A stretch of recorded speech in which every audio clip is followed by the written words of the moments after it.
entrepreneurship isn't just, hey, I own my own job, but it's like, I want to build wealth so I can give it away, but I also want to build a legacy so I can make an impact on the world. And for me, that's centered in my faith. But I always challenge entrepreneurs. It doesn't matter what you believe in. It doesn't matter what your belief system is. You have a belief system, and allowing that to penetrate into your business, regardless of what belief system it is just going to allow your business to be that much more impactful. Welcome to the Entrepreneur's Journey podcast, where we delve into the stories of successful entrepreneurs so you can discover what's possible. Today's guest is Samuel Hodgett. This episode is brought to you by blogsetupservices.com, which is exactly what it sounds like, a service to set up your blog for you. So if you've struggled with the technical aspects of launching a blog business, including installing WordPress, getting your hosting account up and running, getting your domain name, working with that hosting account, and getting a nice design up and running for your blog, this is the service for you. It's for all you non-techies out there. So once you sign up for your very own blog setup services package, Carrie is going to become your blog mechanic. She will provide this installation and support service for you, which includes installing your blog and helping you with all aspects of setting up your domain name and your hosting account. She's also going to offer you to choose from a selection of premium themes provided by StudioPress, and you can choose which one of these you like the most. They're normally going to cost you $99.95, but they're included for free as part of the blog setup services package. So once your blog is set up and you've got that nice premium theme, Carrie's also going to install 6 must-have plugins so that you've got things like protection from spam, protection from hackers. You've got something to help with the loading time, to speed up the loading time of your blog, and a bunch of other things that are very common but important, like spell checks and web forms, so people can easily contact you through your blog. We're also going to throw in a second bonus. This is from me. If you choose to sign up for the blog setup services package, you also get access to my Blog Tech 101 guide, which is huge. It's 128 pages that I put together specifically for my members to help with everything to do with blog technology. So you've got all kinds of information there, not just blog setup, but you've got things like how to collect emails from people, how to set up product delivery sections on your blog, how to create membership sites. All the technical aspects of blogging are covered in there, but Carrie will do all the basic installation for you. So you've got both here. You've got the knowledge on what you need to do with tech, but Carrie's going to do the basic setup for you, all part of this package. So you're probably wondering, how much does this actually cost? Well, it's a one-time fee of just $99 for your blog to be completely set up with a nice custom premium theme, your domain name, your hosting, and those 6 must-have plugins, plus my free guide on the technical aspect of running a blog business. So you get all of that for $99. Just go to blogsetupservices.com to find out more and to order your blog setup package, and you can turn your idea into a fully functioning website in under 3 days. Hello, this is Yaro, and welcome to another Entrepreneur's Journey podcast. Today's guest on the line with me, to put it simply, ran up to me at a conference just recently and introduced himself and said that my work had influenced him in the past. And I was really interested to learn about what he's doing currently, in particular because he has a business focused on the Christian entrepreneur community, which I think is an interesting niche. I've had a few other people go through my programs who have kind of focused on, the Christian side of coaching something, maybe not ours business, but there seems to be a niche there. So I'm kind of curious how you go after that market, plus everything else that my guest has done in the past. So I'd like to introduce you to Sam Hodgett. Sam, thank you for joining me today. Yeah, it's a pleasure to be on the podcast. Thank you so much for the invite. So where are you calling from? You said you were with your parents. Is that also where you were brought up? Yeah, so I was born in a small town called Spooner, Wisconsin, about 2 hours outside of the Twin Cities in Minnesota. My wife and I currently live in Minneapolis, Minnesota, though. Okay, so you're actually in your birth house right now calling me? You said you were visiting your parents, so... That's right. Yeah, my wife's on vacation. I got the child with me, and he's a bit of a handful to manage on my own, so I decided to come visit my mom. Good call. All right, so before we dive into the rest of your background story, can we just maybe summarize what exactly do you currently do? Yeah, no, great question. So I am the co-founder in 2 businesses currently. One business is called Smart Web Ninja, and we provide digital marketing services to small businesses helping them increase their online presence, generate leads. We do provide, services like content writing and blog management, website, WordPress management, but we also do email, Facebook ads. We'll build out entire funnels, marketing campaigns for our clients. And then I have another business called the Christian Entrepreneur Academy, which I think you mentioned briefly earlier. And that is the community that we're building online for Christian entrepreneurs and specifically coaches, consultants, and service providers. And just providing both a community, but also coaching and educational resources to just kind of help them build and grow their businesses. Okay, so are they kind of like those two businesses very separate, or are you, is one really your main bread and butter, or how does it work?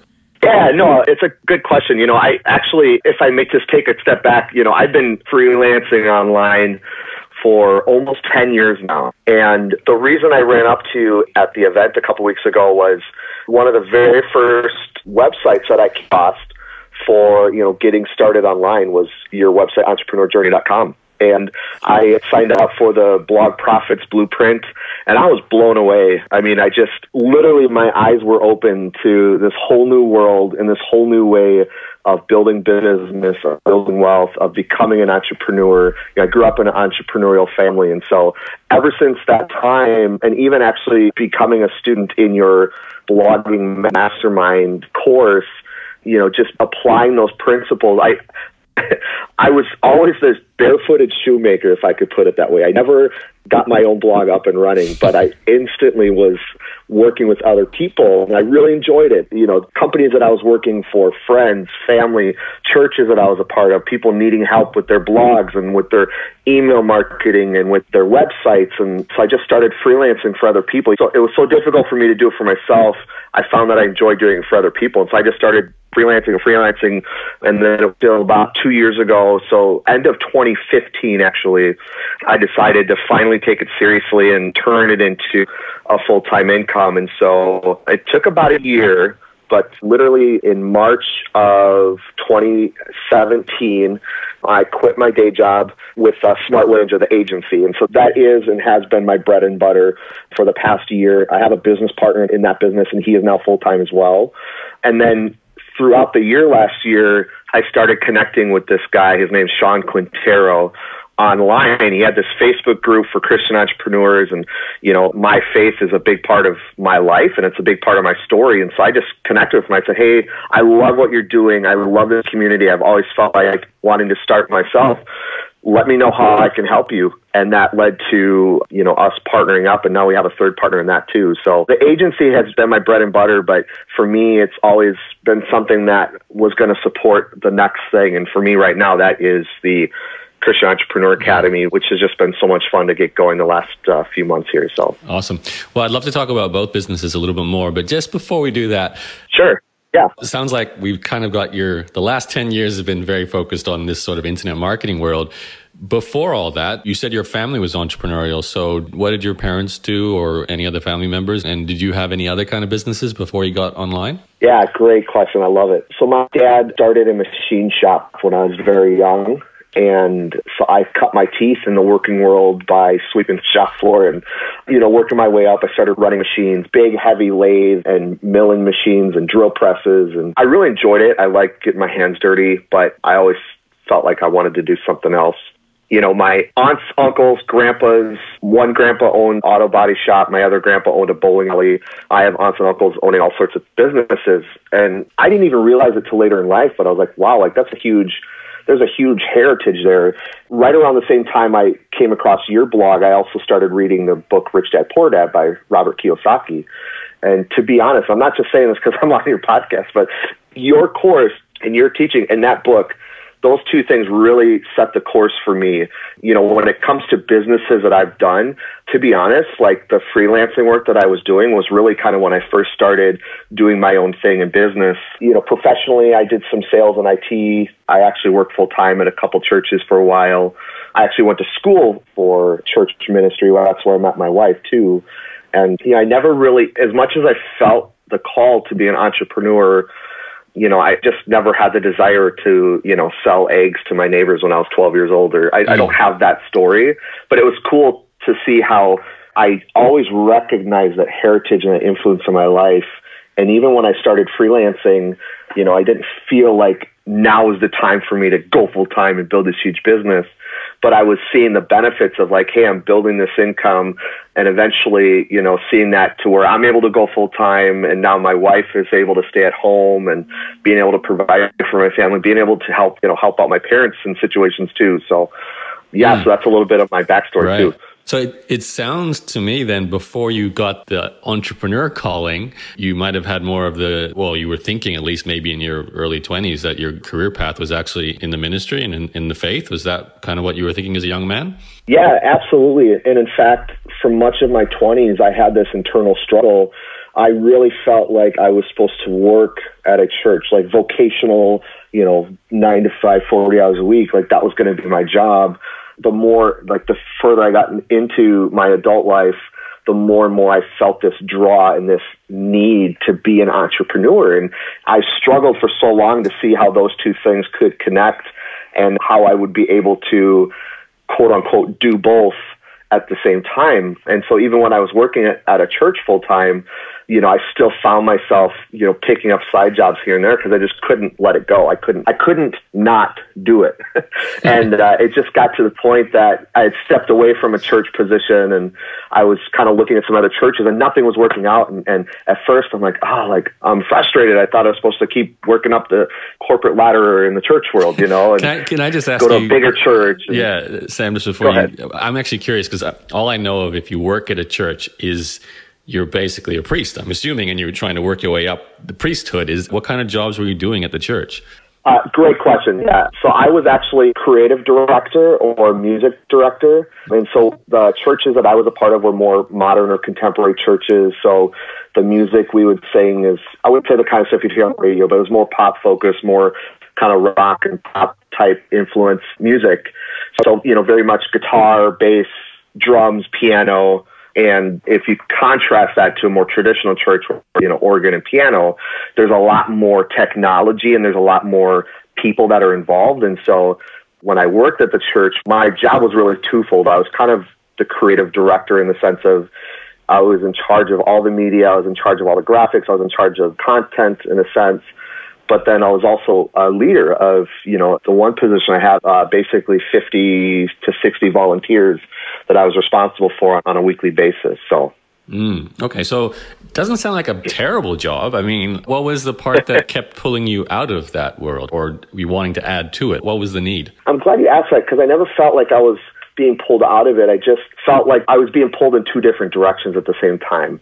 And it wasn't like one more than the other. Like I wanted to be a part of that ministry because it was so important to my life. But then I also felt like, man, I feel like I'm supposed to start a business and build a business and do that. And, if I can contrast that to where I'm at today, right now I'm able to build my business and be very successful with that and support my family and support my church financially. But I'm also being able to be there as a volunteer.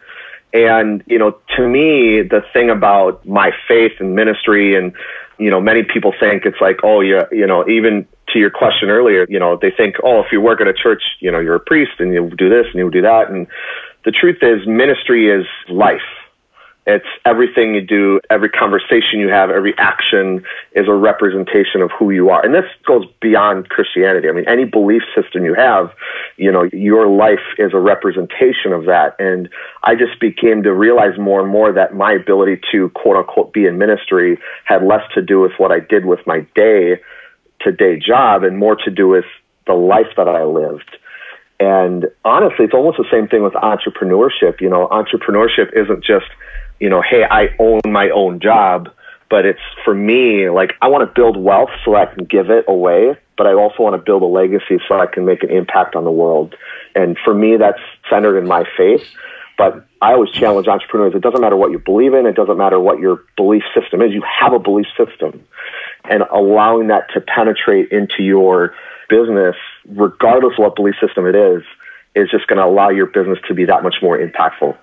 Okay. That's how I've been able to kind of resolve that conflict in the last few years. Okay, I understand. So it sounds like, you wanted to be a part of, or not even a part of the faith. You wanted to make sure that the faith was coming through what you did, be involved with the church. Exactly. But you also wanted the sense of control over your own, I guess, your own income, leaving your own legacy. So to do that independently. Yeah. So you had the entrepreneurial drive, but you didn't want to lose the belief in the religious faith you've got. And you want to sort of find a way to get both of those involved in your life. So maybe take me forward to the point where you discovered, I feel very flattered here to have Rich Dad, Poor Dad and my Blog Profits Blueprint put at the same in terms of how much they impacted you.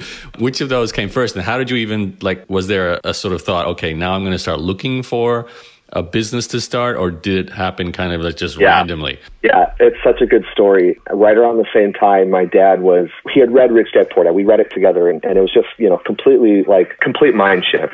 And why did you get that? Sam, where did the book come into your life, or your dad's life? How did that even show up? It's not necessarily a religious book, so, how did it show up? No. I don't remember, how it happened. I just remember he started reading it.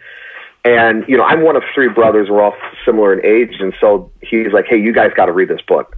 And we started reading it. And I know for him, I think just mentally and emotionally, I think he was ready to move on. Running a machine shop is not easy. It's dirty. You're dealing with, it's blue collar. I mean, there's a lot of things about it that's not that my dad's glamorous, but I think there was something stirring in him that he was looking for the next thing. And I think reading Rich Dad, Poor Dad, understanding this idea of passive income and, the rich person mindset, so to speak, thinking like the rich, it just kind of put a shift in his mind. And to the point that he decided to step down from his machine shop. My older brother took it over and he runs it today. And my dad said, all right. And he came to me, and because the situation I was at in my life, I was kind of ready for the next thing. And he said, hey, let's build some passive income. Okay, we got real estate or we got online business. What do we want to do? Well, real estate typically requires money or something. We're not ready for that. So let's do online business. Okay, what does that look like?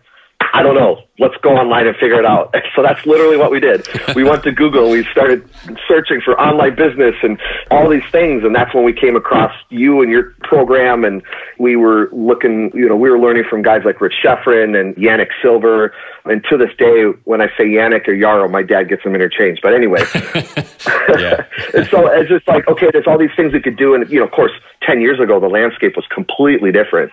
It was all about affiliate marketing, and blogging was really starting to get more popular. And I said, I like this. And, especially when we downloaded the blueprint, I was just like, I really like this methodology, because it's not just, I ran across somebody that around the same time, he had 2,000 websites, niche websites on all sorts of random subjects. And he's like, yeah, I'm building this business. And, this one's making $2 a month and this one's making $5 a month. And I said, how is that a business? That seems miserable. It just didn't seem right for me. And so, looking at your training and, building an authority platform and all that kind of thing, I just gravitated towards that because it's kind of what resonated with us. Now, again, like I said, we weren't the best students in the sense that we never really got our own thing off the ground. And that's when I started freelancing, because I said, well, my blog's not working, so I might as well start helping this guy build his website. Because I started appreciating the technology. I loved WordPress.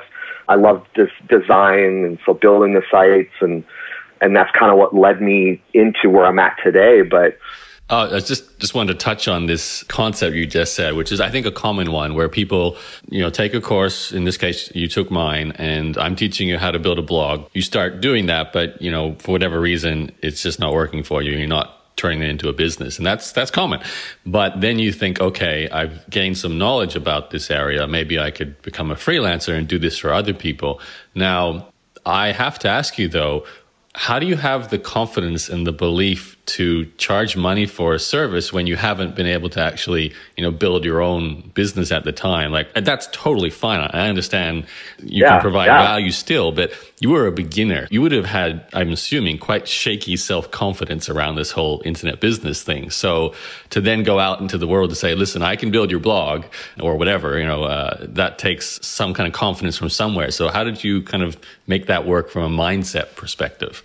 Oh, man, I love talking about this because people struggle so much with this idea that they're not good enough, or they don't know enough, or they're not an expert. And my challenge to them is, there's two types of experts. There are people that are true experts, right? The Malcolm Gladwell, you work 10,000 hours and then now you're an expert. But then, you take a couple weeks or a couple months or even a couple days, depending on the topic, and you really dive deep and you really understand the concepts, you understand how it works, you're able to do it, you're able to make it happen.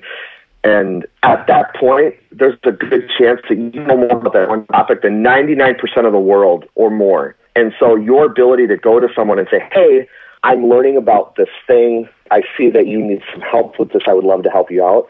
I think I just assumed, and maybe this is just something natural to me, but I saw people that had a need, and I saw that I could fulfill that need with these skills and experiences that I was developing. And I've been able to do that later in life too. So initially it was like, hey, I can build a blog for you. I can build a website for you, I had no idea what to charge. I'd charge $100. I didn't know any better. Could you maybe take us through that first client? So you obviously realized you had a skill set you developed. And, actually, you've touched upon something that I've considered in the past. I've often thought it would be almost easier to take a course and become a freelancer in many situations than actually, trying to build a business, because it's easier to pick up a skill set which you can then do for others than necessarily spend the 2 years it takes to build an authority blog, for example. So, but I'd like to know, so you realized, okay, your own product's not taking off, need to make a living or, some sort of side income to what you're doing with the church.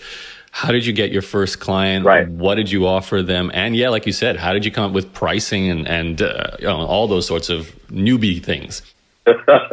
My first client was actually my brother. So by this time, he had kind of taken over the machine shop for my dad, and they needed a new website. Their original website was like straight up 100% HTML, coded on, I don't know, Dreamweaver or something.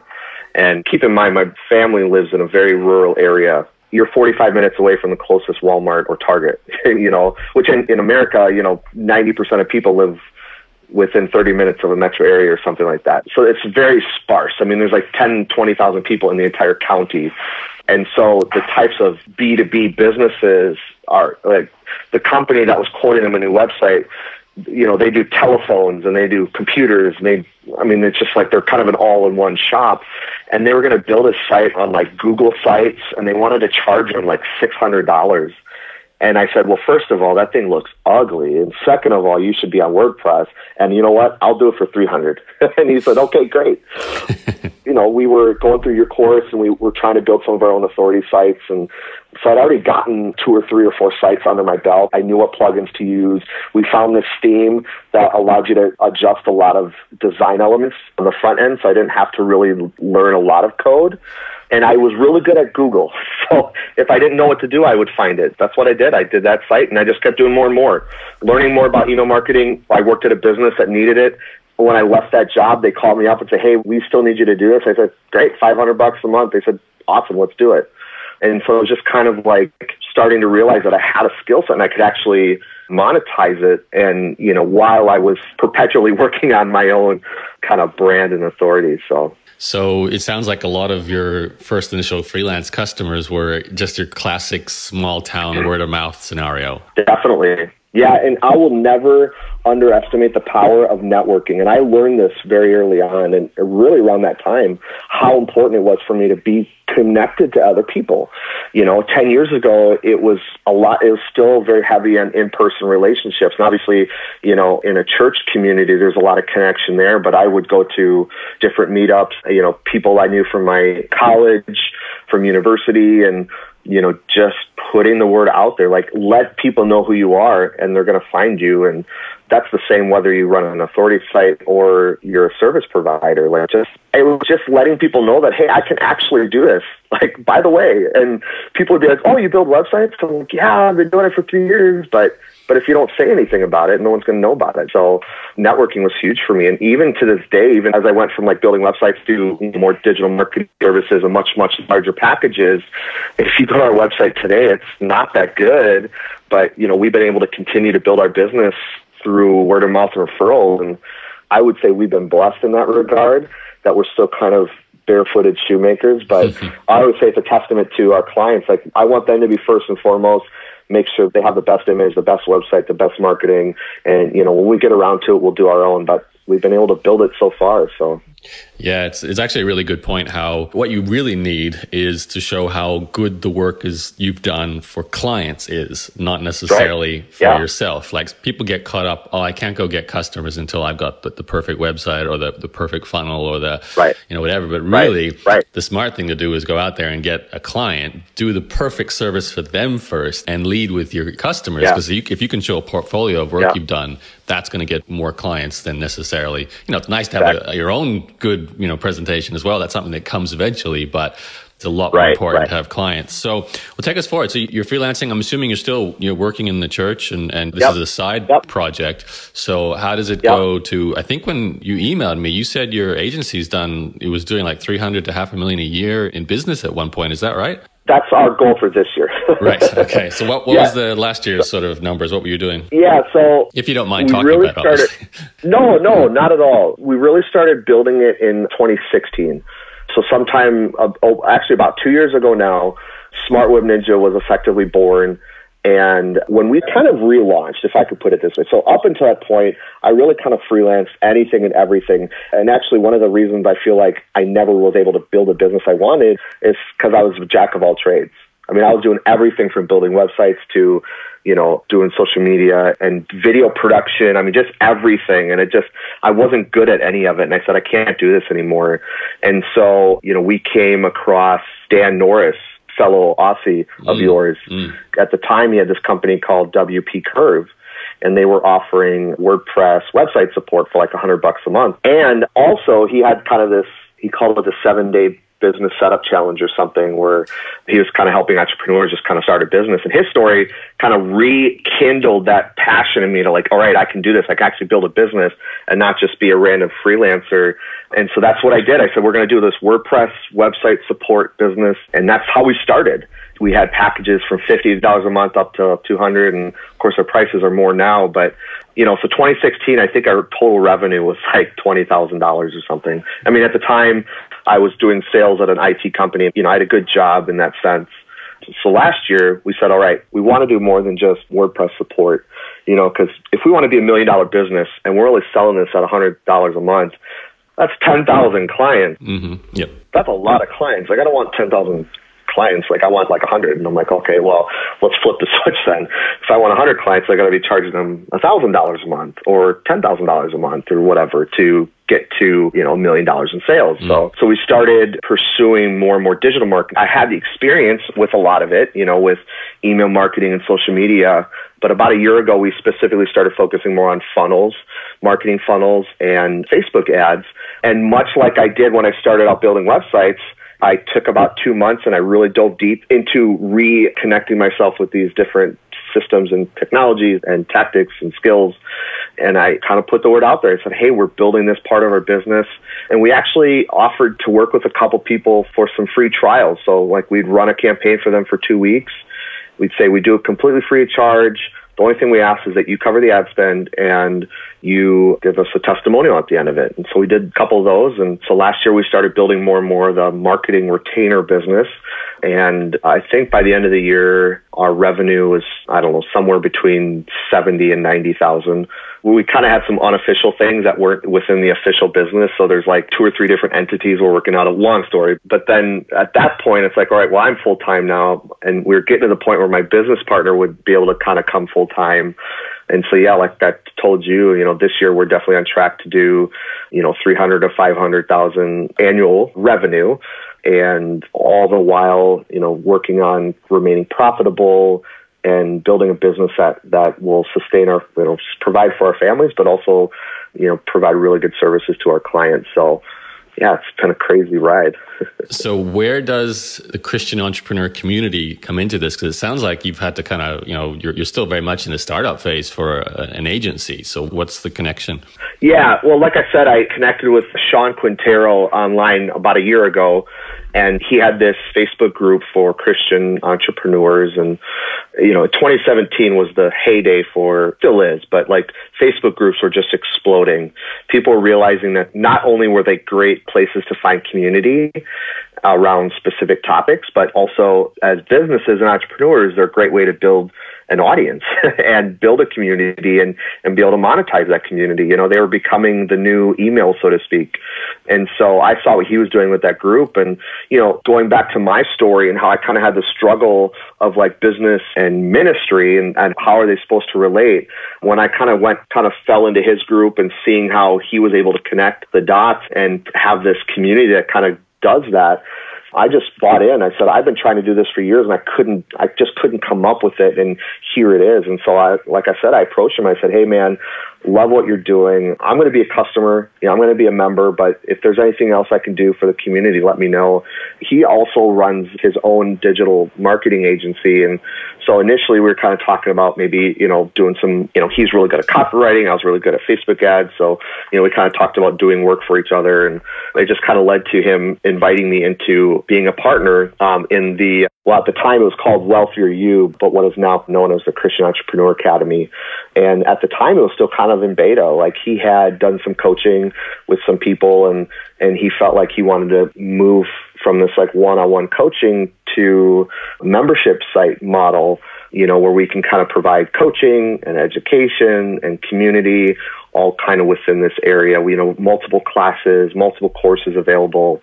And so we, over the last 8 months, we've been kind of building that and doing kind of beta launches. And, I mentioned briefly that it used to be called Wealthier You. And, although the name has a really strong meaning, which I won't get into right now, but it was kind of confusing. If I just walked up to someone and said, hey, I'm part of the Wealthier You community, the word wealth has a lot of negative kind of connotations for a lot of people. It took too much time for us to have to explain what it was and for people to understand what was actually in the community.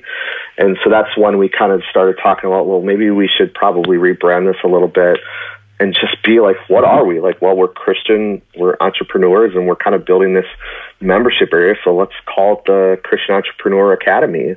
Yeah, so that's kind of what we're doing. As we're recording this, we're literally in the process of rebranding. I'm sure by the time this is released, it'll hopefully all be kind of smoothed over and we'll kind of have our relaunch going on. But yeah, it's been a journey. So when you're going to look into a market like, the Christian entrepreneur space, it's, I guess, a sub-niche of just your general entrepreneurship space. But how do you, maybe because you didn't necessarily start the Facebook group, but now that you're involved in this new online membership area, how do you go and get in front of this audience? Because I know how to get in front of entrepreneurs, but Christian entrepreneurship is a little bit more sub-niche. So what's the sort of strategy there? Yeah, I'm glad you asked. And I think this is why I struggled with it for so long, because in the church world, again, kind of tying to that word wealth, it's in certain groups and certain circles, it's not always popular to be an entrepreneur or to be successful or to be wealthy. And so there never really was a community for people that felt like they're part of both the entrepreneur community as well as the Christian community. And the distinction to me, and I wouldn't say this is a distinction specifically to Christianity, but people that have a strong sense of faith or a strong sense of conviction, people that are very, very in tune to things like honesty and integrity and accountability and honor and respect. These are tenets of the Christian faith, but just any faith in general. And as you very well know, I'm sure, like especially in the online world, there's just a lot of deceit. There's a lot of sleaze. There's a lot of falsity. There's a lot of just stuff that just is kind of yucky, and to put it nicely.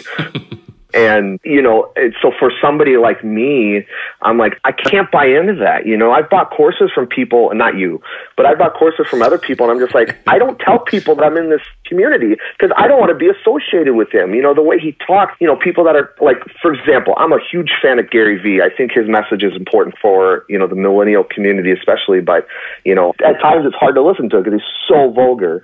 And then there's people that are just dirty vulgar, like not just cussing and cursing, but like, they're pigs. I can't connect to those people.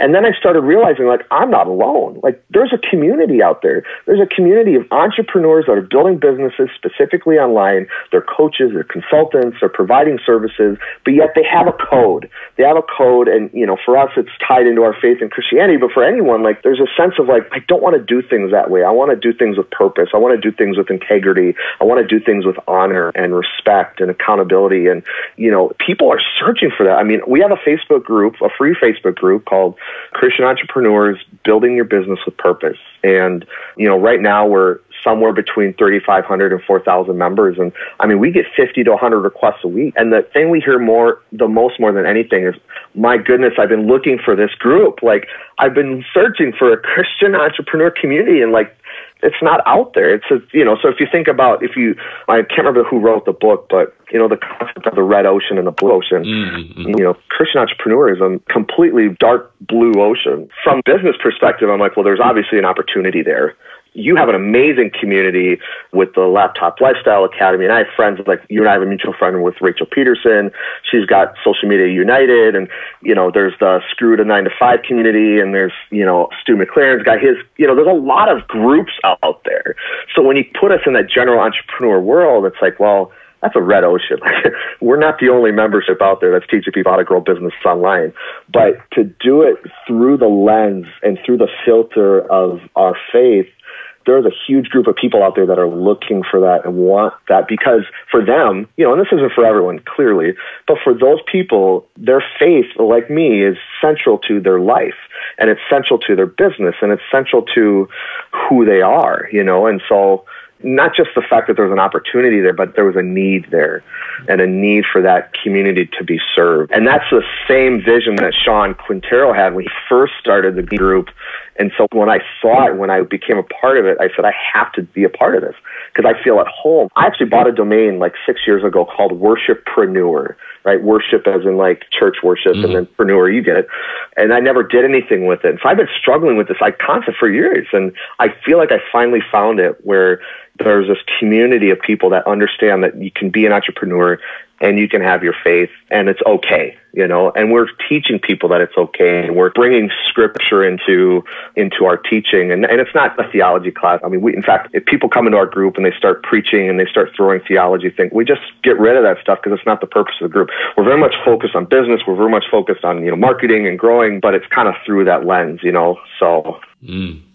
It's been so freeing for me and our community. And I mean, there's people that come and they're like, you know what, I don't need the training. I don't really need the coaching, but I'm here for this community. And some people do need the training. Some people do need the coaching, but it's just been amazing to see that community build and grow. So I can hear your passion coming out, Sam. This is clearly the area you enjoy the most. Maybe just to sort of wrap it up here as a kind of a final question. Yeah, of course. And this is something I don't really fully grasp, but I kind of get a touch for it. For the people who are listening to this, who I guess are your target market in a lot of ways, maybe not necessarily from the Christian faith, but any kind of person coming to entrepreneurship with some kind of, I guess, like a sticking point, there's something that agitates them about being an entrepreneur because they feel like it clashes with their faith. Because I'm assuming that's kind of the hard part to deal with, or that's the thing that can hold entrepreneurs back. Is it because to go after money is greedy, or what is the hang up and that you find most of these faith-based people have to come up against, and how do they get over it to actually build successful businesses? Yeah, I can speak to the Christianity because that's where I come from, but it's certainly this idea that, it's not, there's a stigma that, being wealthy and being successful, is not good. You're supposed to be poor, and you're not supposed to make a ton of money, and you're not supposed to drive a nice car, and you're not supposed to buy a nice house, and you're supposed to just it's conservatism, it's traditionalism, and it exists in every community in the world, in every faith. And, I just think it's this idea that, you're not supposed to be successful. And the truth is, and again, speaking to Christianity, if you look in the scripture and you look in the Bible, it's very clear that to me that, God wants us to be successful. In fact, there's a scripture, it's Deuteronomy 8:18, and I'm totally paraphrasing here and it's probably botching it, but it's essentially saying God wants to bless you to be wealthy. He wants to give you that, because for me, one of the core philosophies of our community and our business is, we want to build wealth so that we can give it away. And I wish people understood how important it is to be successful, because if you look at people like Bill Gates, Warren Buffett, when they die, they're going to give 99% of their wealth away to organizations and nonprofits. And, the truth is the world needs help. there's people all over the place that need help. There's people that are suffering and dying and hungry and whatever. And, I can't help them unless I have resources. If I just stay in this little, I'm just working this small little job, and, for some people, that's what they're supposed to do. But I felt called to something greater. I felt called to something that was way beyond me. First and foremost, I want to provide for my family. I don't want my wife to worry. I don't want my kids to grow up wondering when they're going to eat or anything like that, But beyond that, I just want to help the world. In fact, with our Christian Entrepreneur Academy, we give away at least 10% of our profits to a number of organizations, including there's one in particular in Romania that deals with human trafficking, and they're saving girls off the streets and giving them a new life. And if that's the fruits of my labor, then I'll tell you what, I'm going to work 80 hours a week, 100 hours a week to the day I die if it means that, one more person, one more girl in the streets of Romania is able to get off the streets and change their life, or, I'm able to feed one more child in Africa, or, even in my local community, I'm able to help people in my local community, my neighbors and my friends, in ways that I wouldn't be able to had I not been able to build a successful business or build a successful, authority brand. So, to me, being altruistic and being benevolent, that's my challenge to everyone, whether they're a Christian or not, whether they have a faith or not. They might be agnostic, but you have a belief system and you care about people. If you don't care about people, you know what? You're not going to listen to a word I say anyway. But if you care about people and you care about, you want to help, to me, the best way that I can help, and this isn't for everyone, but to me and the people that are part of our community and the people that are attracted to our communities, is just trying to find a way to help, and they want to know that it's okay. And so our message is, it's okay to be successful. It's okay to build that platform and build wealth, because that's going to allow you to just give more and be more and leave a bigger legacy for not only your family, but for the world. So fantastic point to end on. Thank you, Sam. I think I love the idea of abundance, so you can give away abundance. It's a great concept. Yep. So what is maybe the best websites if people want to join this, maybe the Facebook group or your community? Where should you send people to? Yeah, no, great question. So as I said, as this is being recorded, we're literally in the process of rebranding. In fact, as of yet, we don't have a domain for the new bit brand. But to join our free group, this one will always stay the same. So if you want to join our Christian Entrepreneur group on Facebook, the domain is www.818crew.com. That's the number's 818 and then the word crew. So it's www.818crew.com. And I'll send that to you afterwards, so you kind of have the written version of that. That'll redirect to our Facebook group.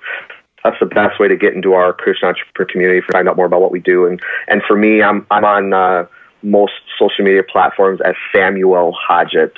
And I'm more than happy to connect with anyone and share my experiences, give back. So awesome. Well, thank you, Sam, for sharing the story and what you're doing currently. I appreciate that. And good luck with everything you're up to. It seems like we're catching you as you're kind of moving towards really focusing on ultimately this connection that you've always wanted, the faith and entrepreneurship. So that's great to see.